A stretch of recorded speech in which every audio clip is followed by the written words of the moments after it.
What's up, guys? It's Zero here, bringing you all a brand new podcast to the Animal channel. Really excited to be bringing you guys this one.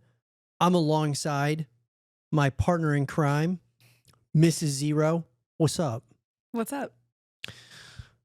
Man, we are about to slap this podcast. I'm super excited about it. Guys, I want to welcome all of you to 0 to 1. This is a podcast, guys, where we're going to be talking about things in the world of business, gaming, different, things that we've learned along our journey of life, whether it's creating content, starting a family, and the challenges that are associated with those things. I think it's really important that we put a spotlight on this, and something that, we're both interested in talking about. And I think we've, gotten to a point in our life where, we want to share our experiences with you guys, and of course, different things within the world of gaming and esports, but also, give you guys some insight into, what it all means in terms of like business and all of those things. So without further ado, Alyssa, I think it's important, obviously we're in Zero Dark right now. And for those of you who don't know, Zero Dark, guys, is South Carolina's home for gaming, esports, photography, videography, and entertainment. And out of the space, we create, content. People can come here to play on an hourly basis, on an unlimited basis. They can create, content. We have full hookups for like YouTube and Twitch streaming and all of those things. And it's kind of like a gym for gamers. It's like you got access to PC, Xbox, PlayStation, Switch at every single station in here. They have access to Xbox Game Pass, PlayStation Premium Plus, PC Game Pass, and Nintendo Switch Online, giving them access to over 1,000 games. So we're coming out of this space. Once again, guys, we've already started a couple other shows. The Animal podcast, you guys should definitely check that one out, as well as the Dark Zone.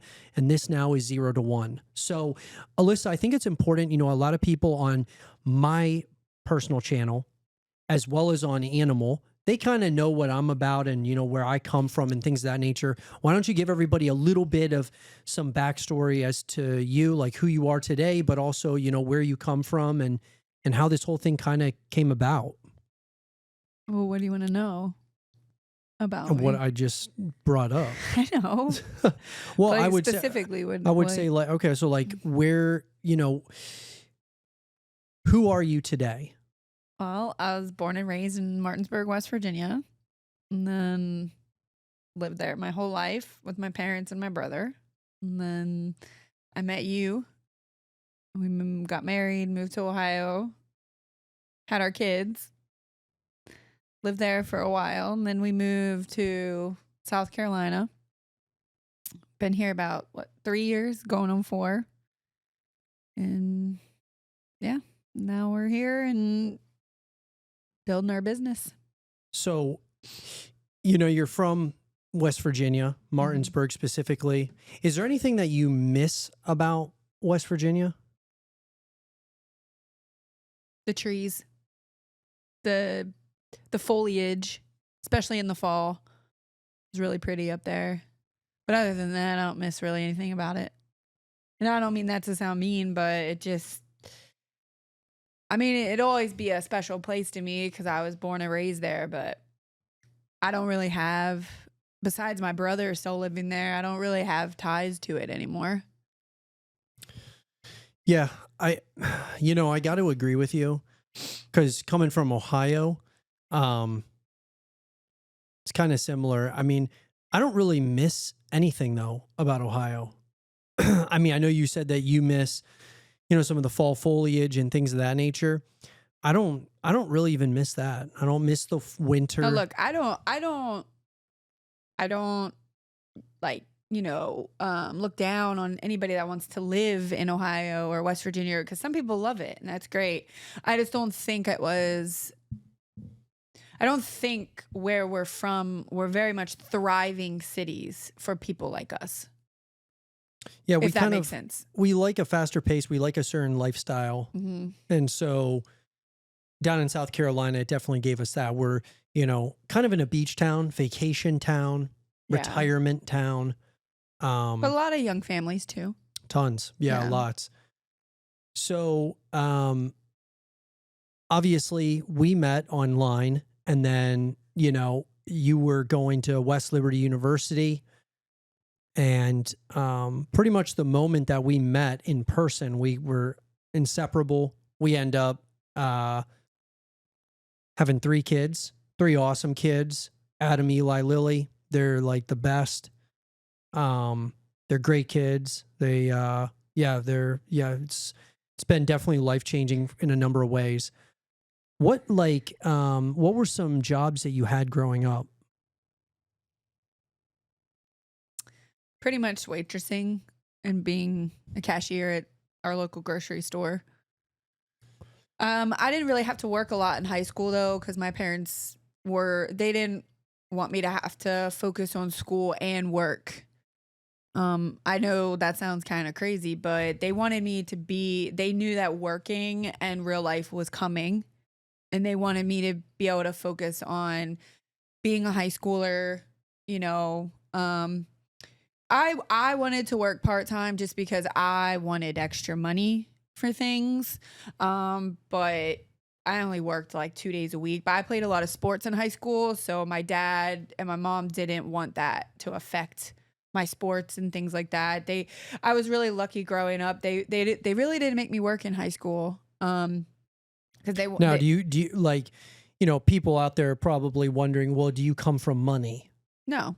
I don't come from money, but I mean, my parents worked really hard to provide us a life that we didn't have like super extravagant things, but we had everything we needed and everything we wanted. So my parents worked really hard to, give us a life that was comfortable and, things like that. But, it wasn't like we had a lot of extras. Like, I couldn't just go and ask him for money all the time. And I never would. I knew my dad taught me from a young age the value of $1 and how to save. And, you want certain things, you work hard for them. And they just didn't make me work in high school because they knew that I was going to have many years after high school to focus on work and a career and things like that. So they wanted me to be a teenager as long as I could be. Yeah.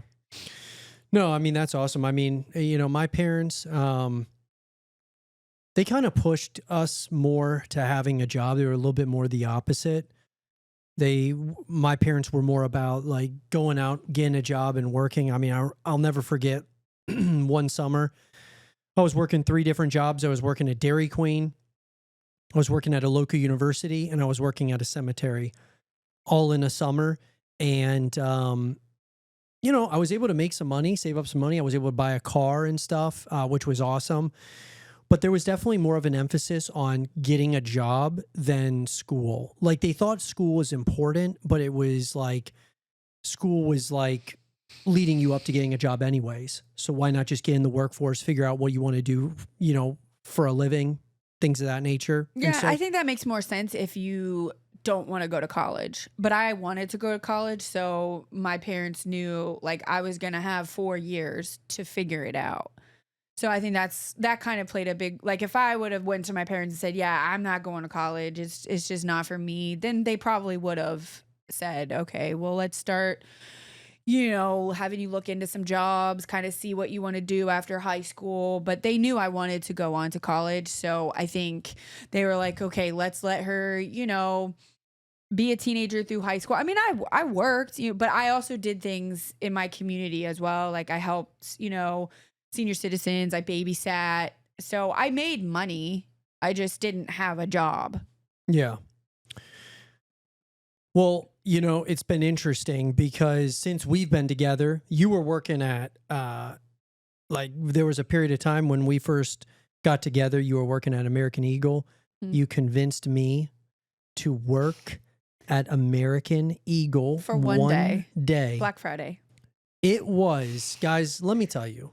Actually, it wasn't Black Friday. It was Thanksgiving evening. Dude. Into Black Friday. It was the worst. They made me hold up a sign. The line starts here. It was Dude, I mean, look, I appreciate like every step of my journey. I don't take it for granted, but that was like, dude, like I It could was help only you. 4 hours. I could help you guys in so many other ways, but you Didn't the guys sign get, say line starts here? yeah, that's what I mean. It was such, oh Oh, my, dude, it was such bullshit. I forgot about that. But, um, so yeah, you know, and I was actually, I think I was still working at the cemetery and stuff like that, on and off. And then We should we, probably tell them how long we've been together so they know, okay. you know, we've been through a lot. Yeah, it's definitely been a journey. So we met what, 2014, We'll be 2013? we'll be dating. We've been together 12 years in May, but we've been married for 10 going on 11. Yeah. Mm-hmm. And then that whole journey, guys, it started, you know, in West Virginia and Ohio. And then we ended up, once you got pregnant, we moved to, Ohio, well, we were in West Virginia first. West Virginia We got married in West Virginia, stayed in West Virginia for a for period of about 4 months. 4 months, was it?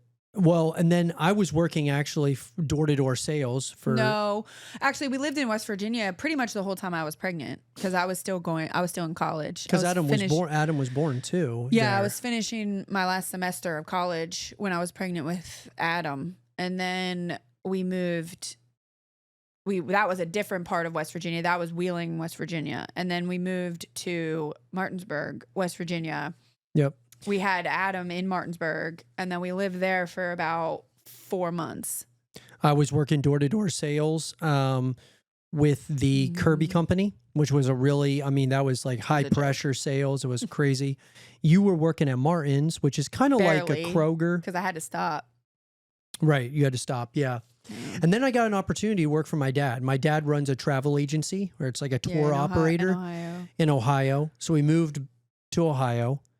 I was working with my dad for wasn't that about 4 years? Yeah. I was working with my dad for about 4 years. COVID hit. We were crushing it. And then COVID. Yep, the pandemic hit, and we at that point we decided, you know what, this is a perfect opportunity. Well, I had been telling you, you had a 5-year plan. Well, and to I get moved down. it up. Yeah, we were planning on 5 moving years. down to South Carolina regardless, but we kind of moved that plan up, moved down to South Carolina during the pandemic, kind of got a starter house and things of that nature down here. I started working for a construction company, was with that construction company for about 3 years. And when you got down here, you started working at Kroger and then you were working at Sam's. The first year I didn't work because Lily was still home. She hadn't started school yet. Yeah, so you weren't working, but you were like stay-at-home mom. And then I was working in construction. I was growing within this company. And then we, you know, ultimately, you know, then years go by. Working at Kroger. You started working at Kroger. Then you switched after, what was it, a year? 2 years at Kroger. You went to Sam's Club. And it was around that same time that I ended up, you know, departing my position with this construction company. Now, what happened with me was this construction company I was working for, guys, got acquired by private equity, and they changed a lot of things within the company. There was a lot of things I disagreed with. And so ultimately, it was actually really for the best. I was able to make, you know, some good money with them while I was there, and we were able to save up some money to kind of make the next move, which is Zero Dark. But you were working at Kroger. You had a situation where you had your best friend ends up going to Sam's. I met my best friend at Kroger. Best friends. Yeah, my best friends at Kroger. Yeah. But the one that I really got close with, she was actually my manager, and she actually promoted me within Kroger. And then she ended ever up, since then, like, her and I got really close. I mean, she's like my older sister. You know, I'm still friends with her to this day. So I'm thankful for Kroger because I met them and, my two best friends and, which, I really, at that point, I really didn't have a lot of friends here. Well, I didn't have any friends here really. So it was really nice to meet, my friends Diane and Emily because, they, well, first of all, they made work bearable. It wasn't the best place to work for. Yeah, I don't know if all Krogers are the same, but this specific Kroger, I didn't agree with a lot of what management did. I didn't agree with the way they treated people. I'm surprised I stayed there as long as I did because of Diane. Yeah. And she saw something in me and I didn't want to let her down. And then she decided to part ways with Kroger. And she ended up going to Sam's Club, and that's kind of why I went. And you to went, Sam's Club. and you went to Sam's That Club. wasn't the only reason I needed to change too from Kroger. There were kind of like you, there were things that were happening at Kroger that I wasn't on board with anymore. Or I really was never on board with to begin with, but just kind of unethical things and just the way they treated people was my biggest issue. And, because we're the ones that are coming to work every day working, people are rude to us. And it's just, it's a really hard, like, it wasn't a hard job. It was just a hard place to work because of just the animosity and the way you were treated there. And, so Sam's Club was a little bit better. You got treated way better. The benefits were way better. I just ended up having to leave Sam's Club because I needed to help you with this. So, and by the way, guys, we're planning on having Diane and Emily probably on a number of our episodes for hopefully sure. We can get them on here. Yeah, no, they're awesome. They're really cool people. But yeah, so I look at it from the perspective of like, the cliche of, everything happens for a reason. I do think that there were reasons why the things that happened with me within the construction company. And then, the construction company, you met your best friend. Oh yeah. No, some of my closest friends down here. Some like-minded people like you, 100%. Yeah. I mean, so it's not all like doom and gloom, it wasn't anything of that nature. No, I'm very grateful for the time that I worked at Kroger. Because like I said, I met some really fantastic people. People that I still hold, near and dear to my heart to this day. I don't get to talk to them, but they really made an impact on my life. And I hated to leave, 2 years at a job. That's a long time, but it was time. I've been reading surveys that say like, after 3 years, you should be moving on to another job, because after you've learned the skills of one job, you should be able to get a job that pays more at another place.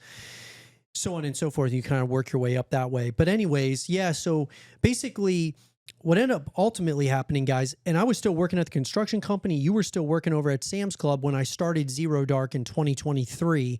I created the LLC, and Zero Dark became a company. We started off by doing Zero Dark photography, which we were doing like, photos for, beach photography to, weddings, to all kinds of different things that we offer in terms of services with Zero Dark photography. And then it evolved, became abundantly clear to me that it was time to make a move on something that has been in my head for over a decade. And that was Zero Dark. From a gaming perspective. So Zero Dark Gaming is obviously a part of Zero Dark, and then you have Zero Dark Photography. And we're kind of creating like this, this ecosystem or umbrella of what we want to do in terms of entertainment services and things of that nature. And so we got this physical space. This used to be a Sports Clips, which it's hard to believe it was a Sports Clips. And we able to like change so much about the space, but even doing it like on very much so on a budget, like a really fixed budget, able to fix everything up. And the biggest investment was the equipment for sure. that was the biggest investment, and really like just my investment in my like time to paint everything, to do some of the flooring, to schedule different contractors coming out and all those things. It was a huge ordeal and a big undertaking.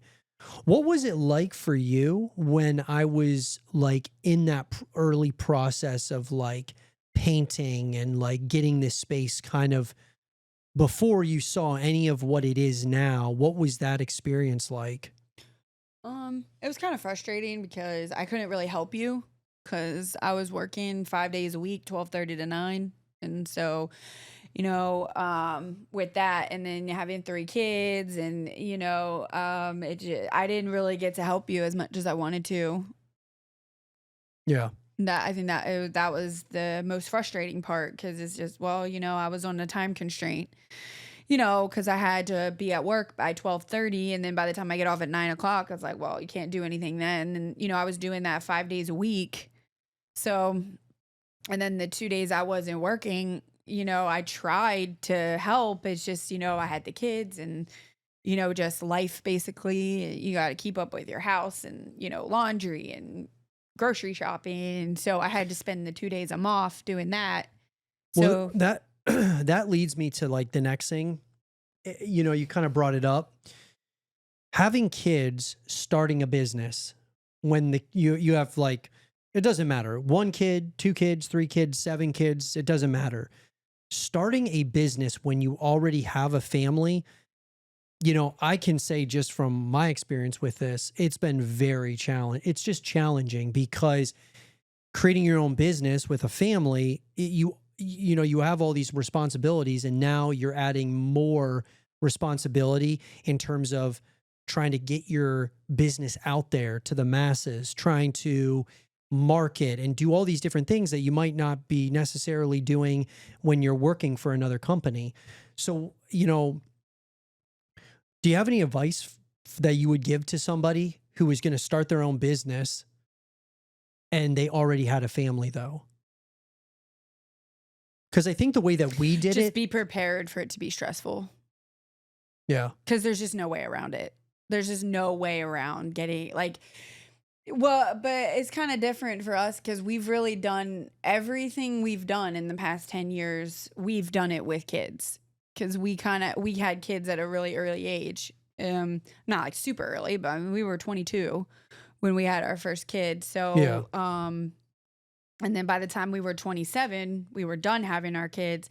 So we kind of had our kids in our 20s, where a lot of people do their career and start a business and then they have their kids in their 30s, where we kind of did everything backwards. Yeah. And so, we've moved how many times with 3 kids? Mm-hmm. So I think it's just kind of, we adapted to it. Like we adapted to having 3 kids. And so, I mean, I don't mean that to sound like, it's something you have to adapt to, but it's something that you're like, we're used to having the kids around. Mm-hmm. So, it's like you have to go into it prepared that it's going to be stressful and that because now you have your business life that you have to, do over here, but then you have your personal life with your kids and whatever over here. So it's just, I think a big thing is just about finding balance and, maybe accepting the fact that if you open a business and you have the kids, maybe you won't see your significant other as much because, one of them has to be at the business and one of them might have to be with the kids. We're fortunate enough that we have family around that help us with our kids tremendously. For sure. If we didn't have the support that we had from, the people that live close to us, we wouldn't be able to do, I wouldn't be able to help you as much as I do. So definitely try to have a good support system around you. I know that's not always the case for everybody. I'm just lucky enough that I have a village that I can call to help. Yeah. But some people, like I said, they don't have that. And so I guess you just my biggest advice is you have to be prepared for the stress and the angst that come with it. Because, I mean, the way we're looking at it, guys, like, we do not have it figured out, like, No. whatsoever. Being new business owners, like, I've been doing YouTube for a long time, which I consider like a side hustle or, like a side business. But like when we're talking about LLCs, you have an actual retail space, you have to pay for rent, you have to do this and that. There's a lot that goes into those things. And so it's different. I would say for me, the biggest advice I can give somebody is to be like, don't have like, let your ego get in the way of having you pivot when you need to pivot. And so what I mean by that is, like, I'll give you an example. So with Zero Dark, it's slow at times throughout the course of the week. We're noticing that like certain days of the week, like school days and stuff, it's pretty slow. The weekends, it picks up some. Birthday parties are great. Tournaments are doing, fine. But we're finding that during the weekdays, it's slow. So I go and I DoorDash, create other side hustles, create content.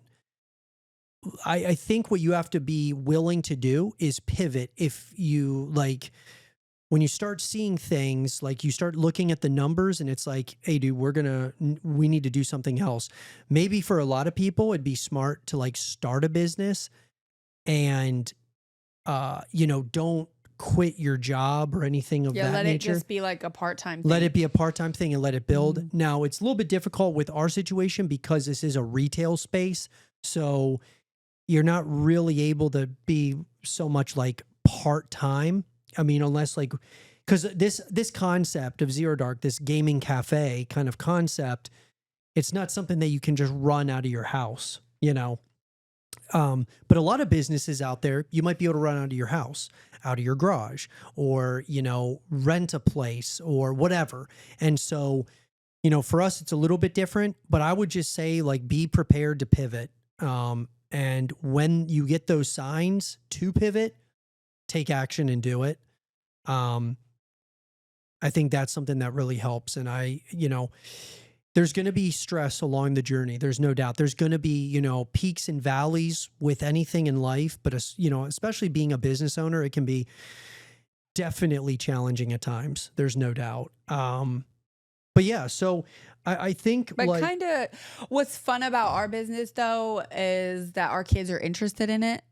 Yeah. And so we bring them here and it's, it's fun and they get to kind of, watch us like run a business, kind of what it is like. We get to kind of teach them what's involved with it and, things like that. So there's benefits there's pros, but there's also cons, and not cons in a way like we shouldn't have done it, but like cons, like things that you maybe didn't think about that could go wrong or, just.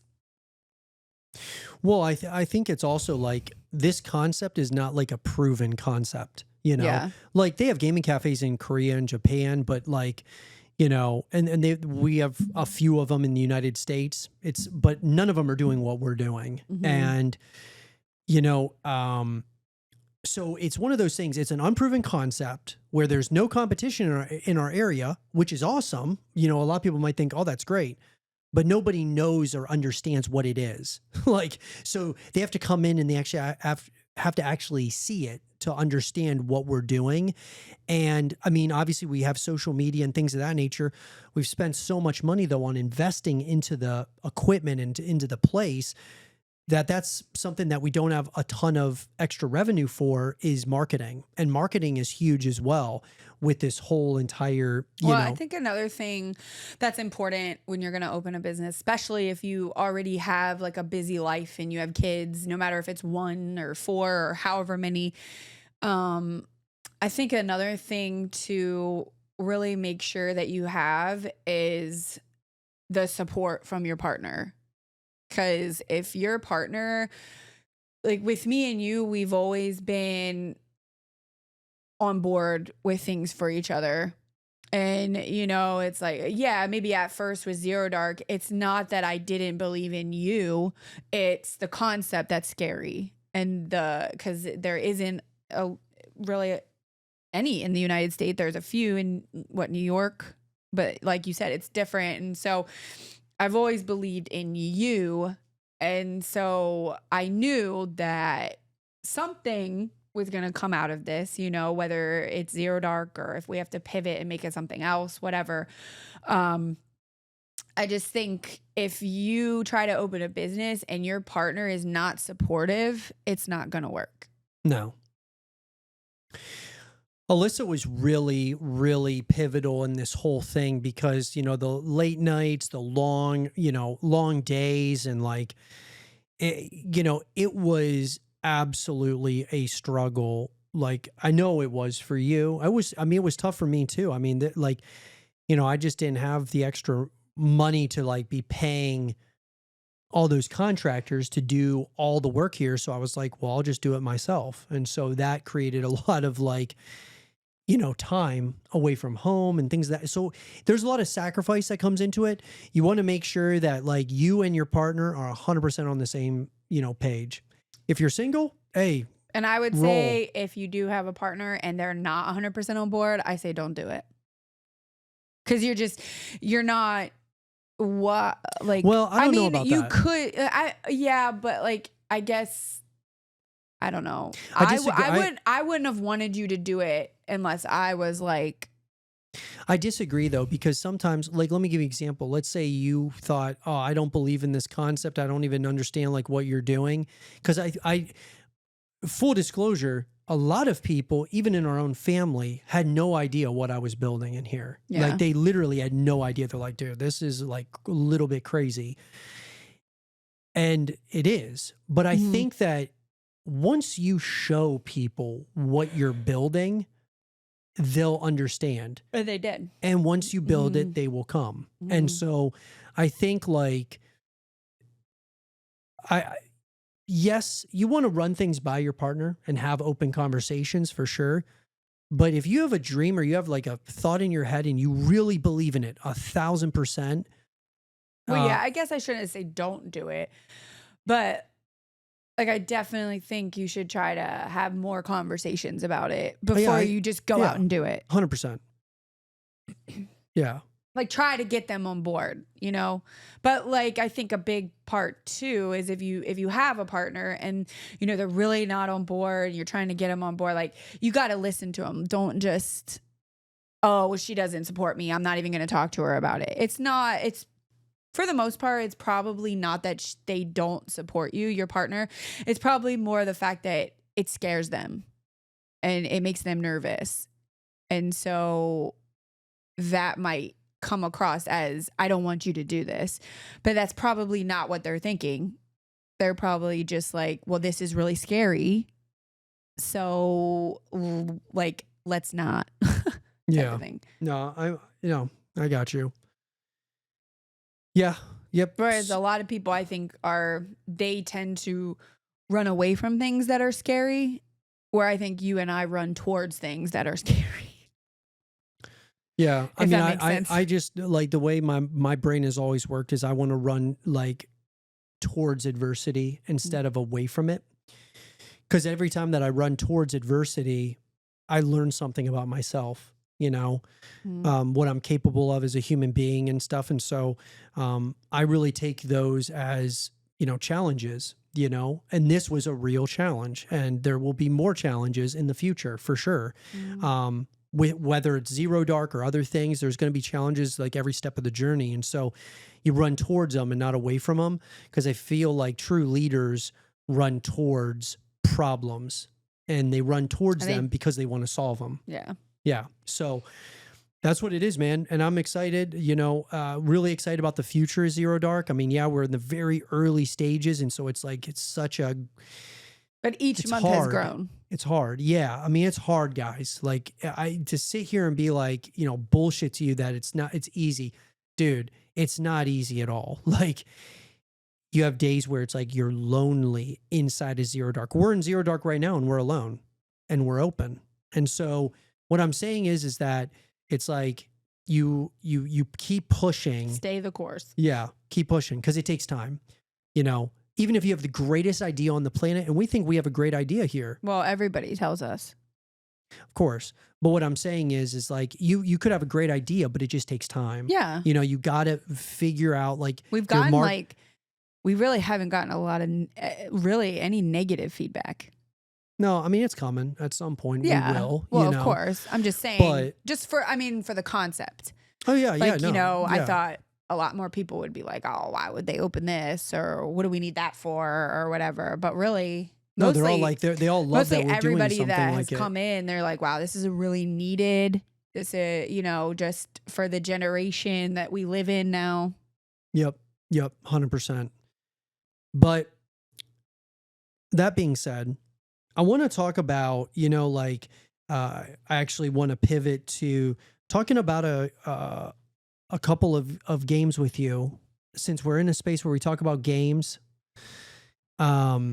A game that you and I both played, and I wanted to hear your thoughts about. And by the way, guys, before I kind of jump into this, I'd love to hear your guys' thoughts in the comment section down below about, you know, what experiences have you had? Have you tried to start a business? Do you have it, you know, have you already got a startup, or, you know, did you take over a business that was in the family? I would just love to hear you guys' like thoughts about all the things that we're talking about in the comment section down below. Love to build a community around like, you know, us like trying to like help and share information with one another about businesses, about gaming, about esports, about all these different things that we do here on Animal, on my personal channel. I think those things would be awesome. But yeah, let us know in the comment section down below. But what I wanted to talk to you about was Tomb Raider. Okay. So, you know, like you've played Tomb Raider. I've played the Tomb Raider games. I loved the first one that came out. It was like in 2019, I think. Like, I mean, That's the one that started with the remake, big spider thing? the remake or whatever. Is that the one that started with the big spider looking thing? Oh gosh, I can't remember how it That started. was the first one. Where do you think they're going with that? Because the Shadow of the Tomb Raider, I did not like as much as the first one. I thought the first one, or I'm talking like the remakes here. I don't. Do you remember the Shadow of the Tomb Raider? No? Mm-mm. Did you play it? I played all 3 of the remakes. I thought they only had 2. Oh, maybe it was Oh, wait, 2. but you're right. I think there's 3. Okay. They have Tomb Raider, Rise of the Tomb Raider, and Shadow of the Tomb Raider. Okay. So Rise, I believe, was the second. I loved that one. The Shadow of the Tomb Raider is the one I did not like. I don't really remember. But I'll tell you what. They remind me a little bit of Uncharted, just Lara Croft, and darker. Yeah, like grittier. It's definitely darker. And you can use a bow and arrow. Oh, I love that. Yeah. Me too. I love those games. I'm wondering if they're going to have a continuation of them. I think they should. Yeah. I mean, they probably will. I mean, Tomb Raider has been around for a long time. A long time. I just don't know if they're going to continue down that dark, gritty kind of feel because, man, she was. I kind of hope they do. Me too. She was a badass in those games. I mean, I should probably play them again. The game. I mean, I played them like, I don't know, 5 years ago. Yeah. I mean, it's been a while. They definitely reminded me of like a darker, grittier Uncharted. That's what it reminded me of. But you know what else you got to play is Mafia. The definitive edition. It's just hard. I really think you would. It's hard to play because when I'm home, I'm usually around the kids and they can't watch it. Well, so and you and I, we're like, I mean, if Zero Dark's not open yet, like we're door dashing. Well, I don't want to start playing it here because it's not going to be on my account. So you could sign into your account. I don't want to hear your excuses right now about that. You could sign into your account and then you could start downloading it and playing it. You know, you see this, guys? But no. We really don't have a lot of time, though. I mean, we are busy. There's no, I mean, for sure. And then, you know, in the evening, once, you know, the kids do go to bed, it's kind of like the time that you and I get to hang out. So, yeah. No, I agree. But I mean, I guess I probably should start playing when you play, like when you play with your buddies. When you play Call of Duty. Yeah, but see, that's the thing. Like, I really... you really don't play, though, all that much? Well, because of Zero Dark and Yeah. everything else, I'm here late and stuff. I do need to get back into like some of the single player games. That's why I want to play Mafia the definitive edition again. Well, the single player games are my favorite. I think you would love Mafia. Mafia is so good. I believe I've said it multiple times on camera, on my YouTube channel, that I believe Mafia has a better story overall than GTA. But GTA has a better like package. You know, it's got multiplayer, I've never played co-op. GTA. Oh, well, I mean, I'm sure you'll be playing GTA 6 this year. Everybody else on the planet's going to be playing Well, that's it. another game that's going to be hard though to play. Why is that? Oh, Yeah, I mean, it just depends the on- kids yeah. can't watch that. We've got a lot of things going on, but we're going to have to because we own a gaming business. Like we're going to have to be very much so in the know of GTA 6. And I think GTA 6 is going to be pretty good. But I also think Mafia the Old Country.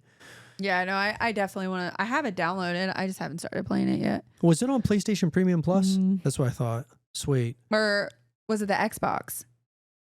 Or Xbox Game I think Pass? it's the Xbox. Oh, no way. Yeah, I got to download it. I got to play it again for sure. I can't remember which one it's Those on. games are just so good, dude. So good. I was talking about it with Jeff the other day on the Dark Zone, and yeah, Does he like Mafia? he likes Mafia. Yeah, he enjoys it a lot too. You know, I think like I kind of want to wrap it up with, you know, we talked on the Animal podcast about Mario Yes. and how important it is, you know, we believe to create a Super Mario Odyssey 2, but not like I just believe that Mario should be at the forefront of all things Nintendo all the time. Me too. Like they should be bringing out a Mario game like every year or every other year. Oh, I know. I just do. And I mean, you could say Luigi's Mansion. There really isn't a Mario game that I don't like. And it's just felt like, I mean, it's felt like a while since we got Super Mario Odyssey. You know, so whether it's a sequel or you call it something else, whatever, dude, just Super Mario. We need another Super Mario, period. Like, Yeah. I just think that, So I don't think a Super Mario game's come out since Mario Kart 8. or Odyssey. Wasn't Odyssey wasn't Odyssey after Mario Kart 8? I thought Mario Kart 8 Deluxe came out before Odyssey. I don't know. But I think like a Super Mario Odyssey 2 or just another Super Mario sequel would be absolutely massive. And you know, we don't buy a lot of games outright, like, you know, like physical copies of games, but when they release Super Mario Odyssey 2, I'm buying that game. For sure. That is the best game on Nintendo And in the Mario franchise, And in my opinion. And you know what I think is the biggest untapped thing that Nintendo has not done yet is a subscription service like PlayStation Premium Plus and Xbox Game Pass. Yeah. They have Nintendo Switch Online. I don't think they will. It's like, why? Like, And that's the one thing I hate about Nintendo is they never have sales on anything. Besides whether like it's- Christmas. I mean, the Switch is still $300 and it's been out for how many years? Yeah. I mean, that's crazy. Now the Switch 2 is about to come out. And I think Nintendo is always going to make money because of the Mario franchise. It's the only place you can play it is Nintendo. Yeah. So they don't need to lower prices on their consoles because people are going to buy them just so they can play the Mario games. Yeah. I mean, why wouldn't you? Right. That's Yeah. why I really wish Mario could come to like PlayStation or Xbox. I do too. I think it would be awesome. I think that would put Mario as one of the top gaming franchises. When we talked about it on the Animal podcast too, like the controllers for Xbox and PlayStation are so much far. I hate the Nintendo's controllers. It's Unless trash. you buy the actual controller. controller. Right. That's like that but plugs. like the yeah. controller that comes with it and you put it in the slots. slots. I don't like the sucks. feel of it. Yeah, it's like you trash. can't get a good grip on it. You can't, like, it's too small. Really. Right. I mean, I think the Nintendo is perfect for getting kids into gaming. Yes. Like, because, they have all the Mario games, and because that's kind of what our kids started playing on was the Switch. Yep. And they still play on the Switch. Like, if they don't want to play on their PS5, then they'll go play on their Switch. But and they technically use it as just a handheld. They don't even really put it into the TV and stuff. Well, that's because they all have Switch lights. And so they can't connect to the TV. Okay. Yeah. And a big right. reason why we got them the Switch lights was so they could take it places with them, when we travel or like things like that. Because you can't take your Xbox with you. I mean, you can, but it's bigger. Yeah. No, I agree. I think that there's a lot of untapped potential with like Nintendo games. Kind of makes me want to go back and play Mario Odyssey again. It's been a few years. It's just a great game. Yeah, it's so like good. It could be a family game. It could, let's like. But adults like can enjoy it too. Yeah, because there's there's outfits that you can change his outfits, and like that's really fun. And then like each level you can buy like a certain outfit, so you can collect all the outfits, you can collect all the stars. There's like just different activities on each level. What I did was you play through the whole game and you beat all the bosses, and then you go back to each level and you try to find all the hidden stars, where you have to like, some of them, they're not easy to find. I kind of cheated and looked up where all the stars were just so I could complete the game. Yeah. Well, and that's, so it was just fun. Yeah, trying it's fun, to do that, and like trying to find all the stars, and like what you got to do. You got to throw Cappy, you got to jump off a Cappy, learning all the moves and things like that. I personally, I just love pretty much all of the Mario games. I think they're like Luigi's Mansion, fantastic game. It's a great game. Yeah, it's not as good as Super Mario Odyssey, but it's good. It's a great game. But I think it's fun because you don't really get to hear a lot about Luigi. Yeah, it's fun. Because it's usually more about Mario. I agree. So like with Luigi being the main character. Yeah, I think it's great. The last thing I wanted to talk about, I was going to say like, one of the things that you're also really into is reselling, Poshmark and stuff like that. So like what would be, because you've kind of created this avenue of creating passive income in another way.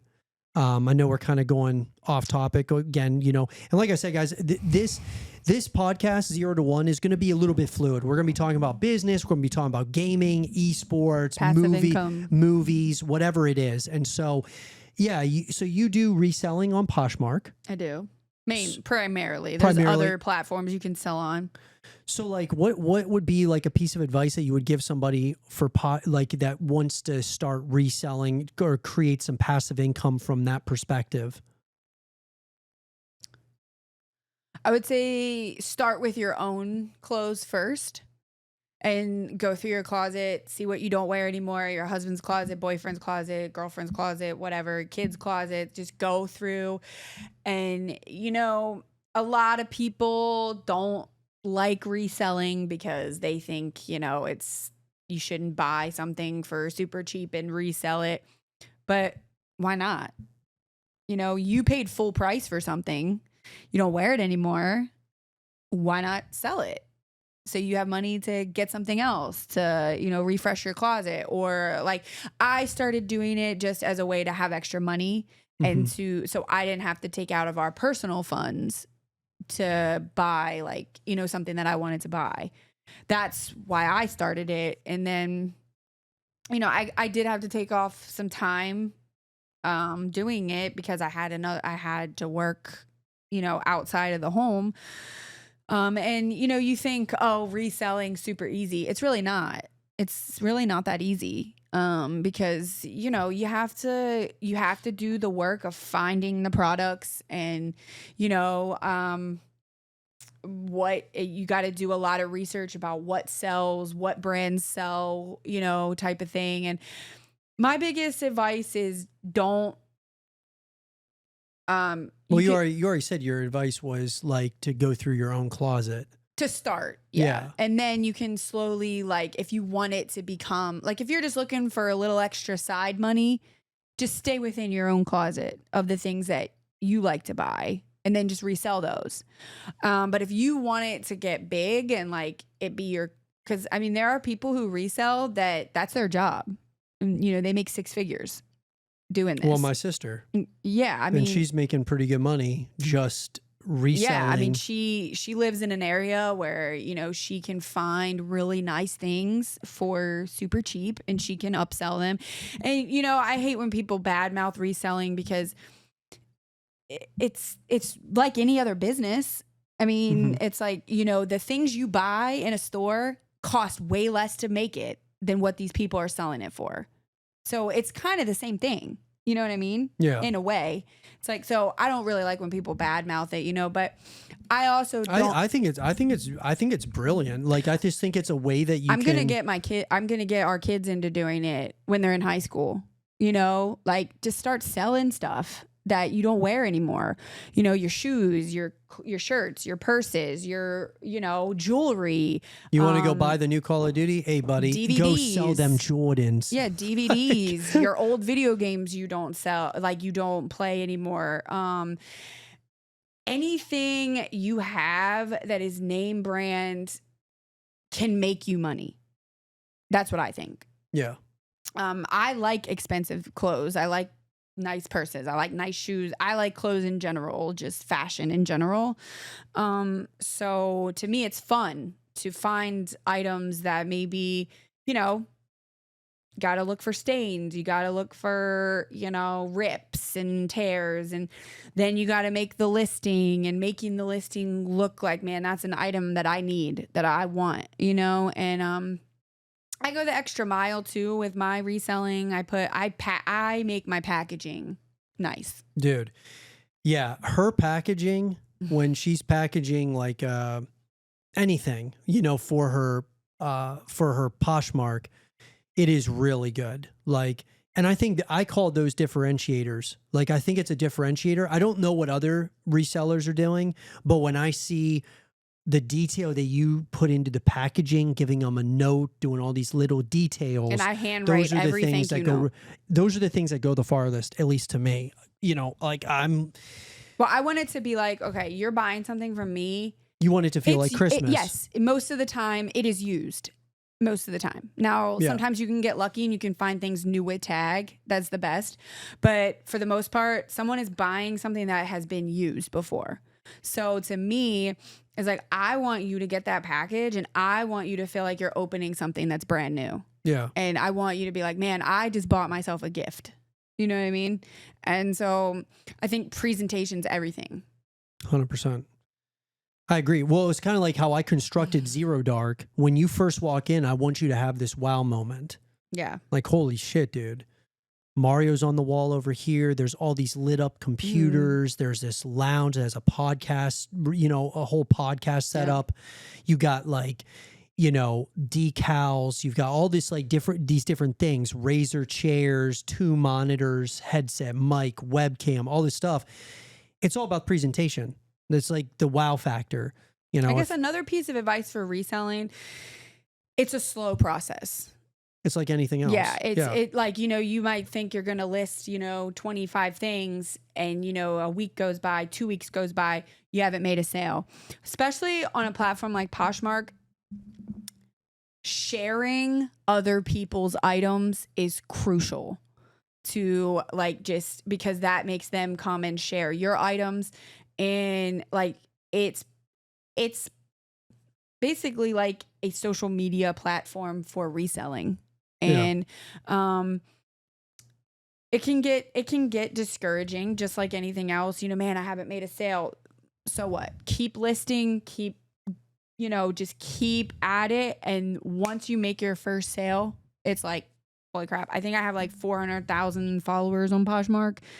You have 400,000? Mm-hmm. Holy shit. But there's some people who have like 1 million followers on Poshmark. And so, you know, but they've been doing it. I think I have about almost 400 followers on Poshmark. But you know, it's like, it's kind of like for me with YouTube, guys, like you think about it. I've been doing YouTube on my Animal Zero channel I started that channel in 2018 and I have 7,000 subscribers, over 3,000 videos uploaded and 7,000 subscribers. These things take time. Now, you have to be constantly looking at like, what am I doing right? What am I doing wrong? What can I do different moving forward? I've had to pivot multiple times on my YouTube channel. We're doing the same thing with Animal. We're pivoting in a number of different ways. I just think that's what the name of the game is, pivoting when you need to. And don't, just keep grinding. But like I said, I also have our kids help me with the packaging, and because I want them to see how it works, And so sometimes I have 4 or 5 packages that need to go out at one time. I hand write every single thank you note. Yeah. And I tell them, thank you, thank you so much for supporting my small business. I'm so grateful for you. I hope many blessings come your way.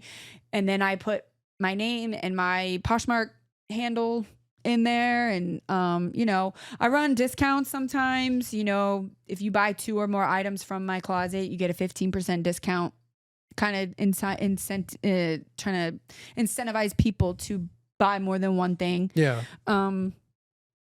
It's just, I definitely think you have to be into reselling in order to like it, though. Like I think you have to have you gotta like clothes and stuff. You gotta be into the brands. And well, you're passionate about it too, though. Oh, you really like the reselling. You love clothes and shoes, and I love finding nice clothes at an affordable price. Yeah. And yeah, so 100%. I love fashion. I wish I could do more things in the fashion industry, but I'm not a fashion designer or anything like that. But I like clothes. I like buying clothes. I like wearing shoes. I like nice I like having Jordans and nice sneakers and stuff, and I like purses, and so it's like, why not try to find a job that's in that same kind of field? Yeah. That's awesome. Well, where can people find you? What's your Poshmark handle? Poshmark handle? Yeah. What'd I say? Poshmark? Poshmark. Poshmark. What's your Poshmark handle? And I'm going to, by the way, guys, I'm going to leave her link in the comment section down below, but what is it? Well, I have, so my selling business name is called Went Selling. Okay. And under that, I have different platforms that I sell on. Okay. But my Poshmark handle is Went_poshing. Okay. And I've gotten, and you're also, and I've gotten many compliments on, people love that. When poshing. It's like, cool. I went poshing. It's like, because that's our last name. Thank you. So that was good. Thank you. Thank you for giving me the last name. Oh, you're welcome. But yeah, no, I think I'm gonna link all of Alyssa's stuff in the description down below, guys. I hope you guys did enjoy this podcast. Oh, I wasn't done. Oh, shit. All right, what's up? I was gonna say they can find men's, women's, and kids. I'm adding more every day as my inventory grows. But that's the other thing I'll touch on real quick before we end. If you are gonna be a reseller, the hardest thing to sell. I'm giving advice here. Yeah, all right. The hardest thing to sell is kids' clothes. Yeah, I've seen you struggle with that. It's just because every item, you can't sell each individual item for a lot. So it's almost like you have to bundle them. Yeah. Were you done? I mean, I could go on all day about it. We'll definitely talk more about it at some point. But I hope you guys I hope all of you out there got something out of this episode, our first episode of 0 to 1. We got a number of these coming, guys. We got a lot of shows that we're green lighting on Animal that we want to bring guests onto the show. Yeah, we'll have some cool special we guests that come on. And we'll be talking about things in the world of primarily gaming, esports, but also we like having shows where we're talking about more things that we can connect more with on more personal levels with business and personal relationships, struggles of things, couples therapy, stuff like this is all really a great outlet that we can do those things. But I hope you guys got some value out of this episode. And if you guys did, make sure you leave a thumbs up, subscribe if you're new, stay positive, just keep grinding. And as always, I'll see you guys all in the next one. Peace. Peace.